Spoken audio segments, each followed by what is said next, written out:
Hey y'all, so remember when I requested a producer that I needed? Y'all still haven't helped me out with that pro bono producer. I joke, I kid. But seriously, unfortunately, this episode, there are some sound issues with the host because I could not figure out how to be loud enough for the panel during the recording, but not be too loud and overpowering for the system. So, unfortunately, you guys are going to have a bit of an issue, sound issue with the host for this episode. I apologize, but I hope you get the gist of what's going on. Hey, y'all, welcome in. Next time, bring a friend. So let's get right down to it. You have joined the Questions That Keep Me Up All Night podcast. If you got the invite and checked out the website, you know the spiel. So let's get into it. I am your host, Miss Y, and I am excited today to share our new conversation with you. As we kick off this month's episode, I want to leave you with a quote to ponder and pull apart. The PC, or political correctness movement, exists not to improve the well being of those whose oppression it purports to combat. Rather, its purpose is to wrap its proponents in a kind of verbal comfort blanket. That's by Eric Kowal.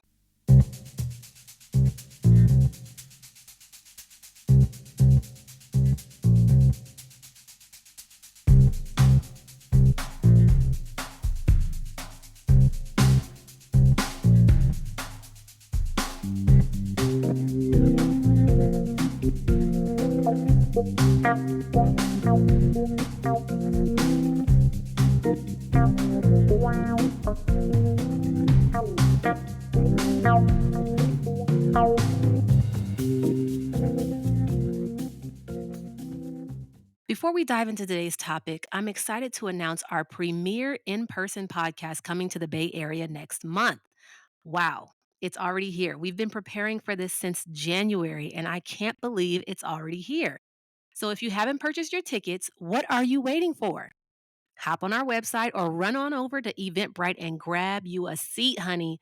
My youth need to learn about entrepreneurship and they will be working the event. So please, we got to pay these babies. In order to do that, you got to buy these tickets. We need to see you out at the College of San Mateo for our first live Questions That Keep Me Up All Night podcast titled Sins of Our Mothers, Fault of Our Daughters. Now, don't let the topic fool you. This is for men and women alike. We are going to have fun while we unpack some things, free up some things, and embrace some things. All right? All right. Very good in my Auntie Tab voice. So, welcome to episode 7. Why did you say Happy Mother's Day? Tonight, we want to explore the complexities of holidays and political correctness in the US. But before we dive in, let's take a step back and define what we mean by day. A holiday is typically a day of celebration or commemoration, often tied to cultural, religious, or historical significance. However, in modern America, many holidays have become commercialized to the point where their original meaning and significance are lost in a sea of consumerism. Today, we're discussing the phenomenon of wishing strangers Happy Mother's Day or Merry Christmas without knowing their personal preferences or relationships to these holidays. It's a gesture that's meant to be kind and inclusive, but can also come across as insensitive or presumptuous. With the commercialization of holidays, we have lost sight of their true meaning and significance. In the US, we're often taught to prioritize politeness and avoid offense. But where do we draw the line between being considerate and being overly cautious? According to a survey by the Pew Research Center, 70% of Americans believe that being too politically correct is a problem in our society today. Meanwhile, a Gallup poll found that 55% of Americans say they're willing to self censor to avoid offending others. As we navigate the nuances of holiday greetings and expressions of goodwill, we often find ourselves walking a tightrope between being respectful and being authentic. So, before I throw the floor to my panelists, I want to give some insight into why this one keeps me up all night. It was about 3 years ago, maybe even 4 years ago now, Mother's Day. Me, my mother, my sister went on a Mother's Day weekend, state Illinois somewhere, I think. And I was rushing around trying to get things done the day of, and I couldn't find the store that I wanted to go to. So I ended up going to another store. So I'm already a little frustrated. And the first instinct when you're frustrated is to push that frustration off on someone else if they come at you wrong, basically. So the guy says, Happy Mother's Day at the cash register. I wanted to say, do I look like I'm a mother? But I didn't. I might have said that. I'm not sure, but I was very irritated. Then I had, I think, flowers in my hand or something. And as I'm walking to the car, somebody else said it. And I just started to think, like, why is it that every woman has to be a mother on Mother's Day weekend? Why do we have to say that? And then fast forward, so I work a job that has communications. I speak to people that I don't see. So on the other end, I'm speaking to these people. And when holidays come up, it's like, Merry Christmas. And I'm like, Happy New Year, because I don't celebrate Christmas. And I don't think that I have to always say Merry Christmas to somebody. But just wondering, what if there was like a Muslim on the other end? Or, I don't know, an atheist or something, right? Do we have to say Merry Christmas because somebody said Merry Christmas to us, but then if we don't, do we seem impolite? And then there's Halloween. Christmas, I get it. I get the premise. I don't have anything to do with Halloween. And so don't tell me happy Halloween because it's not happy for me and I don't believe in it. Right. But do I have to say that? I really don't have to say that. And I shouldn't have to say that because I shouldn't have to respond to you saying happy Halloween to everybody. So I think there's this thing that every time holidays come up and someone says, "Oh, okay, thank you so much. Have a good night. Happy Halloween. Merry Christmas," or "Happy Mother's Day to you." And it's just, I'm just curious, is this part of consumerism because now it doesn't really mean what it used to mean and that everybody in America just has to do that because we're being polite? I don't know. So this is why this one keeps me up all night. I'm going to open it up to the panelists. Let's explore the implications of our words and actions in the context of holidays and commercialization. The floor is open.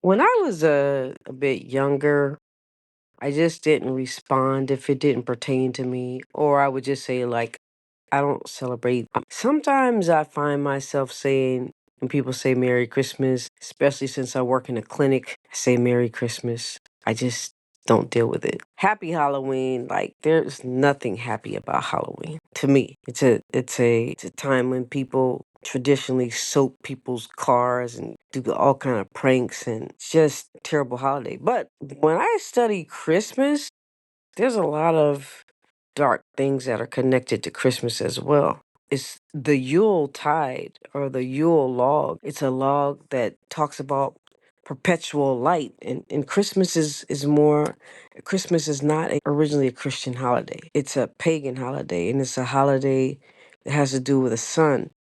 It's the winter solstice. It's also connected with a Roman holiday called Saturnalia, and that Saturnalia is a holiday where they would flip the script on slaves, and slaves would be masters for a day. I mean, it was just really weird. And when I read that, I realized that a form of that was being celebrated during Christmas time for African American slaves. Frederick Douglass wrote about this, where at Christmas time they were given a week off to drink as much alcohol as they wanted to. And as a matter of fact, they were known to be lazy if they didn't get enough alcohol to make themselves drunk during Christmas time and then become entertainment for their masters. And the way he wrote it is that after that Christmas week, they were happy to pick up their plantation work again. They wanted to be free from Christmas. So they went back into slavery. And he said that it was a way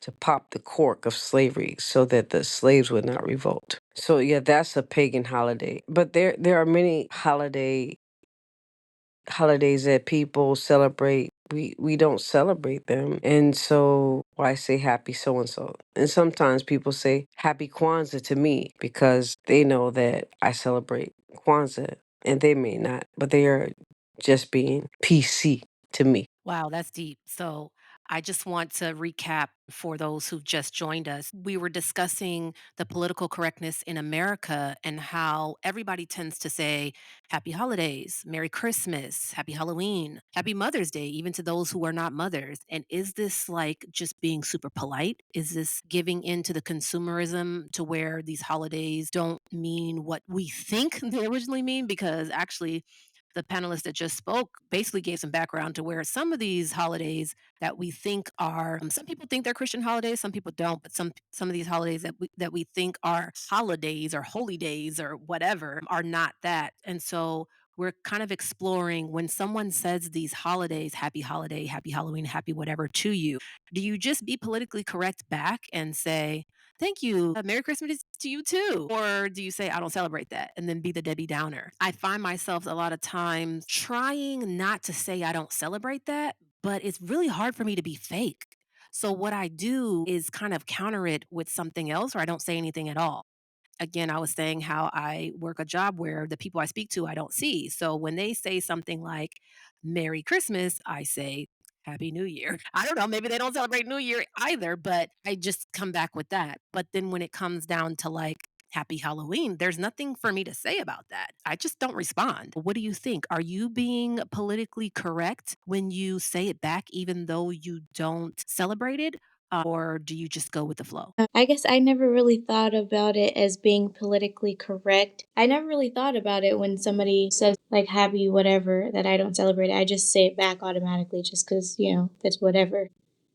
And it's like for me to go into, oh, I don't celebrate that, like they don't care. It is deep. It can be deep because especially with like the Halloween thing, there's like some spiritual implications there and everything, but I just never thought about it as deeply as even saying I'm being politically correct. I'm just saying it back. It's just like when somebody says good morning. Is it a good morning? No, but I'm going to say good morning back. Maybe I view it as that a little bit. Well, let's rest right on that. And you said they don't care, right? Well, I don't care about your holiday. So why you saying happy holidays to me? So it's kind of like, why is it that I have to care that I'm bending someone's ear or being offensive to somebody if I respond back with my rhetoric when they started the rhetoric initially? I mean, I guess I don't really see it as red. It's just kind of like, is this like a societal thing to say? And there's saying, like, there's nothing bad about saying you don't celebrate it. It's like a greeting or a kind gesture in the form of saying something that doesn't really matter. That's what I'm trying to say. The underlining meaning is somebody's trying to, connect with you or say something nice, and they're using the holiday as a way to do that. Yeah, I get it about the connection. I think that that's why I included the political correctness here. And that's something that I want to open and explore. Let's go back to the Happy Mother's Day. I get offended by that. I don't know if offended, but I think that one irritates me a lot because I do understand that it is people just trying to greet, just trying to be nice, just trying to connect if that's how you want to say it, right? But not every woman is a mother. Not every woman wants to be a mother. There are women who want to be mothers and cannot. And that is a very sore spot. So, because it's such a commercialized holiday now, whereas it wasn't before, because it's so commercialized, it's like if I see a woman on Mother's Day, she gotta be a mother and I gotta say happy Mother's Day. That's one of those that really get my goat. That's one that irritates me the most. You have, and I think people are starting to talk about it a lot more now, but you have a lot of people who struggle with infertility. And the hard thing is living in a world where when you're a woman of a certain age, you are supposed to have had a child or supposed to, eventually be a mother. And for those who cannot, that happy Mother's Day can be very triggering. Or for those who have lost their children, it can be very triggering. Now, I can't put that guilt on somebody saying happy Mother's Day to me, but I guess I'm saying let's talk about this PC, this political correctness where we have to be all inclusive all the time. Maybe if you're going to a holiday party, you're automatically saying Merry Christmas, Happy Holidays. But maybe if I'm just at the store and walking around, you don't put your Happy Mother's Day on me. I understand about the Mother's Day. I just want to talk about holidays in general. I guess my take on it, I don't really celebrate any of the holidays, to be honest, personally, but I try to show respect to those that do celebrate the holidays because I look at it as an opportunity to be able to share Jesus. Like for instance, I don't celebrate Christmas, but my children celebrate it. One does, the other one doesn't. So I send Christmas gifts to my grandchildren. I don't celebrate Christmas at work either. I do give. I might buy some treats for my kids, for the kids at school or whatever. But I remember a long time ago when I first became a Christian, They were talking about, the holidays that there's two schools of thought that, you don't celebrate any holidays, or, some people that did celebrate holidays. Well, I had took the position of not celebrating holidays, and I actually studied on a lot of these holidays, so I know the root behind each one, a lot of them. But I remember there was a family member that was having a birthday party, and I had been missing all these events all the time, like Christmas. So I was missing yet another one. And so I was talking to somebody in church one day, and I was telling them, I'm not going because, they celebrated, it was on a Sabbath, which I'm a Sabbath keeper. And I was like, I'm not going because, I got to keep the Sabbath day holy. And they were like, well, let me ask you a question. How are you going to be able to witness to somebody or your family if you're never where your family are?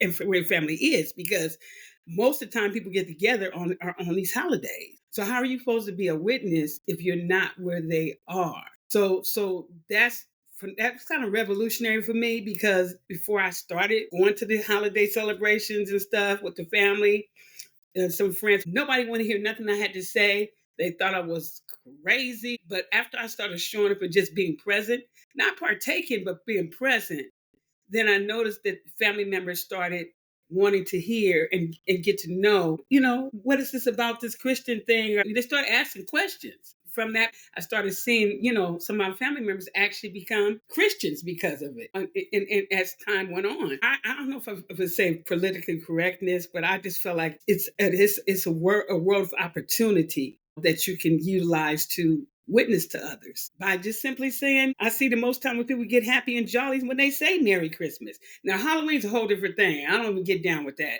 I don't dress because I work in the school district. I don't dress. They know I don't dress. They don't come at me like that. And if they do, like, I'm pretty much just keep walking. I don't say hello and keep walking. But for the other ones, pretty much that's what I do. I just use it as an opportunity. Thank you for that. I want to, so I do always say this. This is a all inclusive podcast for people of all walks of life. The majority of people on the podcast, probably with the exception of one on the panelists for right now, do identify as Sabbath keepers. So we might have a different perspective, but I do want to open it up for people. And I think I'm glad that you answered the question about kind of, it's like you were secluding yourself by not participating.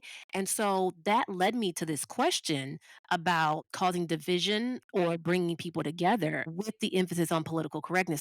Do you think the emphasis on political correctness around holidays has led to a more inclusive society, or has it created more division? And I feel like the answer of your question is it actually makes us more inclusive because people now want to see what you're about because you're seeing what they're about or what they're doing. So I just want to speak to understanding the political correctness, just the ideology behind any holiday. The way the holiday is perpetuated is by saying this or happy this. Those are greetings that are given to permeate the society to perpetuate the holiday. That's what it's supposed to do. The only way that things will grow and grow and grow, that people have to speak the speak, and that's the holiday speak. And that holiday speak is not about political correctness. Well, it is. It's about the holiday correctness. It's about the correctness of the holiday. And it's propaganda which is used to perpetuate the holiday. So if anybody wanted to oppose the holiday, then they would not participate in the speak, because that's what the speak is all about. It's about magnifying and perpetuating the holiday. The speak, the propaganda. I like that. So I'm going to go into this question. How do we balance the desire to be respectful of others' beliefs and practices with the need to express our own? So this is going back to the other panelists who talked about, well, I never really thought about it like that. Yeah, I don't celebrate it, but if they say happy whatever, I just say it back. We want to be respectful of other people's beliefs and practices, but what about at the cost of trampling on our own beliefs and practices? And if you view it as propaganda and you don't identify with the speak and you want to stand in your own lane, sometimes you may stick out like a sore thumb, and then your beliefs and practices are often not respected. How do we balance the desire to be respectful of others' beliefs and practices with the need to express our own? When we're talking about the speak, I think first, whether holidays or regular days, we must remember who we are, which are representatives of the kingdom. And you know the old saying, you may be on the only Bible that people may read. You may be the only image of Jesus that people may see. Now, God is someone who meets us, who always meets us where we're at. There's an old story where God gave the instructions for the tabernacle, the tent of meeting, which was composed of three parts. There was an archaeological dig, right? And they found a temple that was almost the same as what God gave them. But it was actually a pagan temple. And it was actually 1,000 years before God had given the instructions to Moses. I'm saying this to say this, that use every opportunity to show kindness, to represent the grace and mercy of God, not just in what we do and how we worship, but even how we speak and respect. And as God always meets us where we're at, we didn't come to God. I don't care if you're a third generation Adventist or Sabbath keeper, whatever. You were in sin too, but God met you where you were at. And I think that's our mission, our co-mission, to go and to meet people where we're at, to create opportunities, even if it's just saying thank you. Now, when usually people say Happy Thanksgiving or Merry Christmas or Happy Halloween, I just simply reply with a smile, thank you. There's never a wrong time to show kindness. Okay, that's good. So, again, I'm going to emphasize this because we have listeners and also other panelists who do not identify as Christians. And with that, we're giving responses for us, which we need. But what about the responses for other people that maybe don't believe in those holidays as well? I know people who don't identify as Christian who also don't believe in the commercialism of these holidays and don't believe in the origins of these holidays and are kind of like, well, why do we have to do all this? Is the common thread the kindness? Because if we're saying that this is speech, this is propaganda speech, and that we in order to just go along, we should just be kind anyway, is that kind of like eliminating people's rights to stand in their own beliefs? That's brings me to this question: how can we have more open and respectful conversations about holidays and cultural differences? Let me pose this. When I was in public school, there was a lot of talk about how, I mean, I'm not going to go with what's going on today, but there was a lot of talk about how, you know, oh, we maybe we shouldn't say Merry Christmas because it will offend Muslims. But then we can't say Happy Holi, which is an Indian holiday, because maybe it will offend this person, right? But the majority of the time, all the other holidays were permissible. But if you say something that was closely associated with Christian holidays, that may be offensive to other people. So I'm curious how far the political correctness goes. Do we pick and choose which holidays belong to who? Who can say it?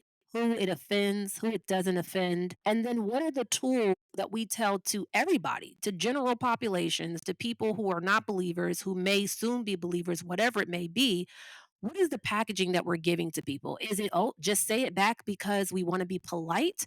Or are we all able to stand in our own beliefs instead of letting society or instead of letting the government pick and choose and tell us what is politically correct, which holidays are okay to celebrate and which ones are not, which ones are offensive and which ones are not? I think that's really up to the individual. If you want to have a conversation about holidays for it to be effective and meaningful, then I feel like in order to get that deep into why or why not somebody celebrates without being dismissive or offensive, I feel like that comes with relationship. So I can talk to my coworkers about it, why I don't do it, because I've built a relationship with them. We spend time together. We can agree or disagree, but if they ask me, I feel free to let them know why I don't celebrate specific things. However, when you be first meeting somebody and they come to you with a smile and say something like Merry Christmas, I don't feel like at that time it's necessary for me to give a breakdown of why I don't celebrate Christmas. No, I could either, like you said, I could either walk away, like somebody said, I could either walk away and don't say anything, or I could say it back. I could say it back, or I could say something else. Sometimes I say Happy Holiday, something like that. It's kind of like you got to have that discernment as well, like who you're talking to, who you're with, because that one thing of me, rejecting that person at that time when they're like merry and jolly. I don't know what they came from at home. They're saying, "Hey, Merry Christmas." They trying to build their spirit up. I'm like, what about it? You know what I'm saying? That could take you right back to like feeling a certain kind of way. So like I really feel like it has to do with yeah, walking our truth. Now if you ask me, yes, and there's gonna be a time where I may have to stand period point blank without any exceptions because of how you feel about it. But I don't know when that time is. But until then, as we're moving in this world trying to be the light, I don't feel like that's compromised. I'm just spreading the spirit of kindness. And as we get to know each other and be in the same environment, like with your coworkers or people come from church or something like that, you know, people that you get a chance to spend that quality time with, then I can start breaking it up and breaking it down, you know. But until then, or there may be a time when I have to do that. But it's, again, it goes back to the spirit of having the spirit of discernment, when to do that and when not to do that. You see, this So is why I like this podcast because if you guys didn't know, that means you didn't check out the website, okay, or read the newsletter. But if you didn't know, Questions That Keep Me Up All Night podcast is a form of talk therapy for me. I get to listen to other people's opinions or their viewpoints on questions that I struggle with. And there's something that you just said that kind of mellowed it out for me, that brought me back to like, why are you tripping so much about somebody saying Happy Mother's Day? Because I'm actually not personally offended, but I know other people that would be. So I'm, taking it up for them. I'm mad for them. You just said something like, what if somebody is going through so much and this holiday for them is like, yes, this is the season for me. And let me spread some cheer right now. And I bring up all my strength to say happy holidays or Merry Christmas. And then somebody meets me back with, well, I don't celebrate that. So I don't know what you're talking about. And that might take them right back down to a bad place. So that's very interesting. I appreciate you saying that.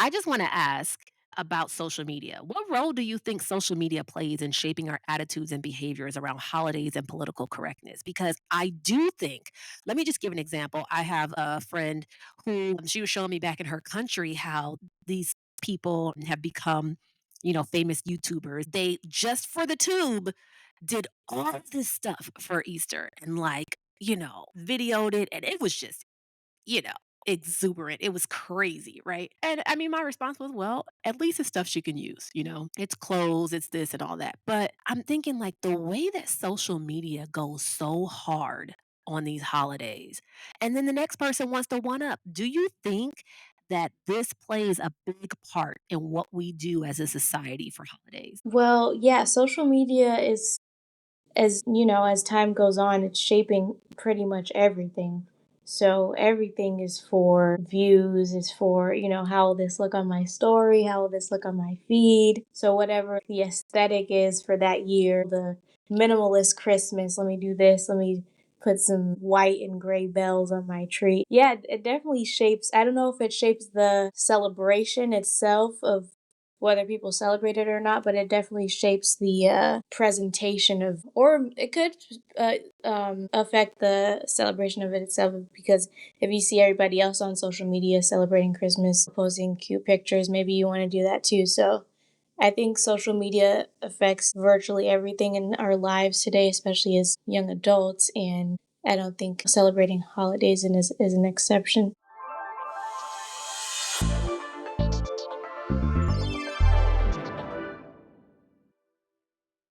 What I can say is for me, Christmas is has been a very difficult time for me because the memories that are attached to Christmas have made me sad a lot. And so, I tend to get in line on Christmas so that I can hide behind the jolliness of Christmas so that people don't see the sadness that I have often associated with Christmas. And I think it has to do with my family of origin, us not being together. And so I've had to navigate that for a lot of years because holidays are they connect society, therefore connectedness. And I'm working on dealing with the shame attached to disconnectedness or times when connectedness is not working. So I think the difficulty of Christmas has been an issue for me. And I think that's why one reason that Kwanzaa is important to me, because it happens the day right after Christmas, and it helps to bring me to a safe space. And that Kwanzaa ends with January 1st, which is New Year's Day, which is the day that the Emancipation Proclamation came into effect. I like to say that's an African American holiday, but we don't a lot of times know it or claim it, or we don't have the propaganda behind it or the speak behind it. So yeah, the difficulty to recap, has customarily been Christmas. So that may have really affected my children in that was my sadness. So, it may not be legit. I'm not celebrating Christmas not because it's a pagan holiday. It's just because my mom didn't give it to me. Wow, that's very interesting because talk about shameless plug, sins of our mothers and fault of our daughters. Because you experienced that sadness at Christmas, and also you taught us a lot about, the root of certain holidays and why are we celebrating this? Like, what is the point? For me, as I got older, it was a very big thing for me to be vocal about, like, no, no, I don't celebrate holidays. And no, you're not going to make me want to celebrate holidays. When I didn't realize, even, I mean, before this conversation, we talked about it, but I didn't realize until my early adulthood that it was a sad space for you. And because it was a sad space for you, there was emphasis on this is not we don't celebrate this, right? And so there's that exact opposite of someone who this may be the only time where they have happiness. So that's very interesting. We were discussing today, why did you say happy Mother's Day? That's that one thing for me. Even this Mother's Day, people kept saying happy Mother's Day to me. I'm like, "Do I look that old? Like, get out of here." We had a ball. Now I don't know. I'm a mother, so shameless plug. I love Mother's Day. Yeah, yes, is it overly commercialized? Yes. However, that to me is the one holiday, if you wanna call that I really feel like, mothers go through a lot, and I feel like you gotta honor them before they're gone, And so I enjoy celebrating that with my mother. But however, semicolon, comma, I'm not a mother. Y'all stop saying happy Mother's Day to me, please. Don't do it. So, we're shedding some light on the complexities of holidays and political correctness in America. We explored how commercialization has watered down the meaning of holidays and how our well intentioned greetings can sometimes come across as insensitive or presumptuous. Our panelists shared thought provoking insights on the importance of being respectful and considerate while also being mindful of individual differences and preferences. I tried to emphasize that, and I'm not trying to separate myself from Christianity. I'm a Christian, I'm a proud Christian. I'm not trying to separate myself from that. I want us to realize that this panel and this podcast is open for everyone. I want everyone to be able to voice where they come from in the context of the topics that I talk about. So, the reason why I say that it's all inclusive is because I don't want us to always come in with the mindset that everybody is like us, right? I just want us to be cautious about that. So, ultimately, our conversation highlighted the need for empathy, understanding, and open communications in our interactions with others. By being more thoughtful and considerate in our words and actions, maybe we can foster a more inclusive and respectful society. So I invited a guest on to be a part of the panel, and unfortunately, the guest was not able to speak. And after the panel, we had a conversation, and the panelists felt that they didn't want to talk during the podcast because they didn't feel like it was their place to say anything. They also said that it's hard to come in a conversation when everyone has some familiarity with one another except you. And then also, if you have the unpopular opinion in the room, sometimes it's just better to listen first and just not respond for the sake of responding. Where I respect that, I also want to go back to the very beginning when I introduced this podcast and I said that it is inclusive for all walks of life. And also, I have several platforms, and this platform specifically is like me going back to school, right? And if you think about a college classroom, there are people from all walks of life with different frames of thought, different opinions, and you kind of learn from that. And so I don't want to monopolize the platform to say, this is how we do. And, because we this and that. Again, unapologetically Christian, I may have opinions, and I actually am stuck sometimes in my opinions and views of how people do things, not knowing that there may be different reasons why they do those things. And how do I know unless I include them in the conversation, right? So I just want to talk to the audience right now, or those who are thinking about coming on as a panelist. I want you to know that this is a safe space, and this is a space for us to all kind of put our viewpoints out there, because this is a classroom. I talked about at the beginning, started the podcast in January, that life is different. I feel like being so ingrained in technology and just the humdrum of life, I've become really dumbed down, right? And so I wanted to go back to school, but instead of enrolling in classes, I wanted to do school a different way. And so this is a classroom of sorts, and I would like everybody to feel comfortable to say their piece. My family is going to support, and shout out to my family. Because when I invite people to come on for the panel, I don't know who's going to respond. I send emails, text messages out to everybody, but my family shows up every time. And so, yes, we have a way that we think because of the way that we believe. But again, this platform specifically, questions that keep me up all night, I want it to be a classroom where anybody and everybody with whatever your viewpoint is can come in and express yourself, and so that we can have a complete dialogue and that I can actually gain an understanding. So when I talk about PC or political correctness, maybe what I really was just focusing on was an inclusive and respectful society. Maybe some people just see it like that as opposed to propaganda or being politically correct. I believe that the both of those things exist. So I want to thank you for our panelists for coming in and sharing some things with me, giving me some perspectives. And you can join us next time as we continue to explore questions that keep me up all night. Bye.